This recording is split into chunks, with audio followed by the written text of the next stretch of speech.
How do you manage such a situation such that it does not get out of hand and create a problem for the relationship and, of course, the home? Yes, you see, David, any matured man must have this skill. Anytime you realize that there is an argument at home and it's getting overboard, what a mature man should do is you yourself should calm down first.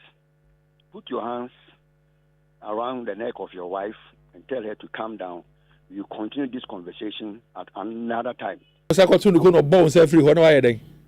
No, your hands must be there. So once you are in argument and you decide to take that posture, it will calm the woman down. Even if she refuses to be calmed down, let your hands be there. The next thing that you should do, you can give her a kiss and leave her. Once that thing happens, she will calm down. Then you, the man, should bring up that discussion another time. Kiss, I will. But again, if you listen to the advice that was being given by the president, there was a point where he mentioned that for the second time, the 31st anniversary, when they went to the same pastor, and this time around, the wife raised the same issue. She said, "Oh yes, you are right. You this, that. You have made it possible. I wouldn't have been this without you." And then the wife then asks, "Did you wake up well? Are you correct?" Isn't that to suggest to you that the woman wanted an argument, or women love arguments? Yes, you see, the wife was shocked because he knew that there was going to be an argument. But the man prevented that argument from coming up by acceding to the yes, you've done well. It is through your effort that you survived for 33 years. Right. So I see. Sometimes if you own up in some of these situations, it doesn't take away anything from you. And the president knew why he said, yes, you are right. And the woman was shocked because he thought there was going to be an argument. The president was able to disarm the woman by saying, yes, all glory belongs to you. You've done very well all these years. So be it. Now, again, the issue of marriages of today not lasting long came up because there's a woman who came in and said something like that, and Leo will find that voice for us, shortly. Leo, if you can just forward it, forward the sound, you get to where the woman was speaking. In your own estimation, PV, why do you think that marriages of today do not last? How come marriages of today would only go a year or two?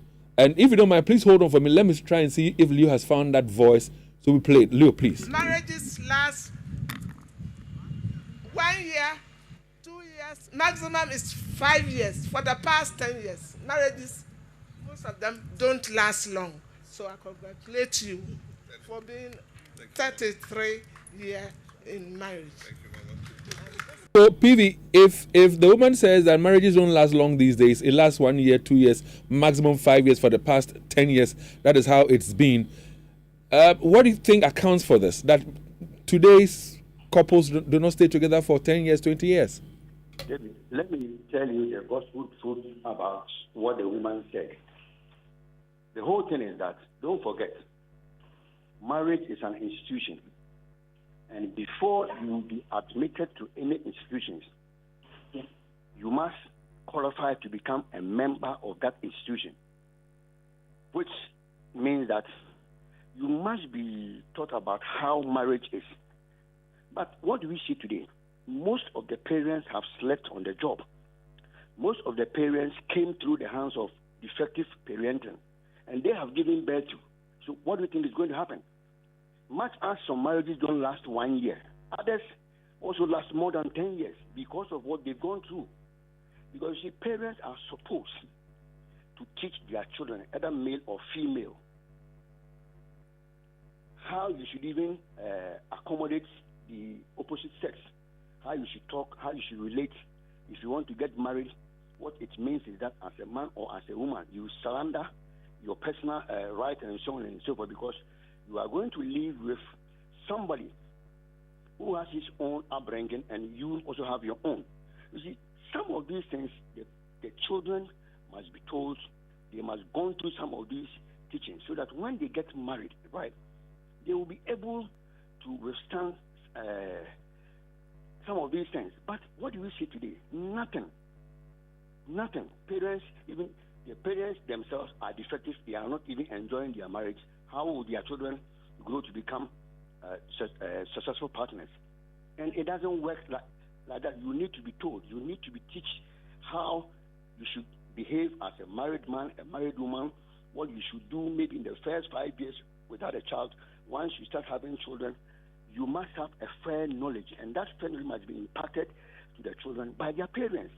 And also, once they are growing up, the way you and your wife relate in the house, they see every day, the way you have conversations, the way you go about things, all these things are part of the teachings.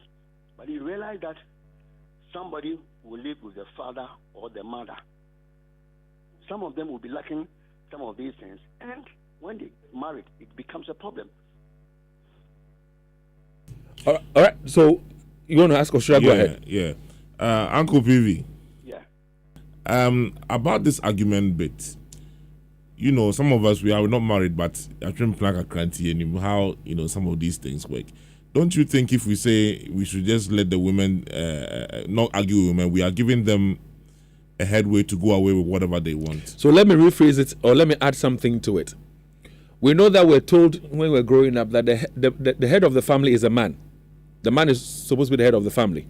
So if you allow some of these things to slide, you are giving that headship away in a way? Not in its entirety. I think last week one of my videos was circulated, and I made a point that, look, if you want to find somebody who thinks so much about you, your success, whatever it is in life, who wish that you have good things in life, it can never be your mother, it's your father. Your mother can put her life down for you. He doesn't care whether you can live after her death. Your mother will give you all the support to even acquire what doesn't belong to you, because he thinks he has to satisfy you. But if you listen to your father, you'll be successful, because you carry your father's name. And even if you prosper at the expense of your father believes that once your name is mentioned, his name is being mentioned. And by the time the child will go and even involve him or herself in any wrongdoing, by the time you will be able to identify the mother, the father have taken all the shame, the insults, and everything. So I'm saying that you don't have to say, oh, I will not argue with my wife. If you love somebody, it doesn't mean you should allow her to take the center stage at all times, but you should apply wisdom. So I said, children, obey your father, listen to your father. Whatever thing that is troubling you, go to your father. He's the right person to tell you exactly what it is. But PV, before you go, be honest with me. Do you always win the fight with your wife? Say it again. Do you always win the fights, the arguments with your wife? No. You cannot win it entirely. But even at the point that you are the loser, right? If you think about the issues properly, you realize that, look, yes, I've lost this fight, but I still have something to add to what the woman was saying. PV, there was a follow-up question, but I'll let that one slide. Thanks very much, PV Jantuah, for joining us. Well, our conversation this morning stems from some